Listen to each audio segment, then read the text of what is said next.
কেন মিশা দাওয়াত দিয়া তোকে বাড়িতে নিয়ে আমারে নাজেহাল করলি? খালা মইরা গেছে তো, তাই মার মনটা খুব খারাপ। রান্না বান্না কিছুই করতে পারে নাই। আহারে, তাই নাস্তাগুলো আপনি নিজে হাতে বানাইছেন না? হ্যাঁ। এই, এটা নারকেলের নাড়ু না সুপারি? হ্যাঁ, আর শরবত না মরিচের গুঁড়া? আমারে যে তুই বউ বানাইতে চাইছিলি, তাই ওই সুপারি আর মরিচের শরবত না খাইলে তোর পাগলামিও ছুটবো না, গুন্ডামিও কমবো না। কেন তুই আমারে অবহেলা করস খুশি? কেন তুই আমারে বুঝতে পারস না?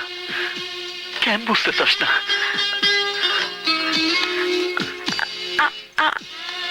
আমি এখন যাই।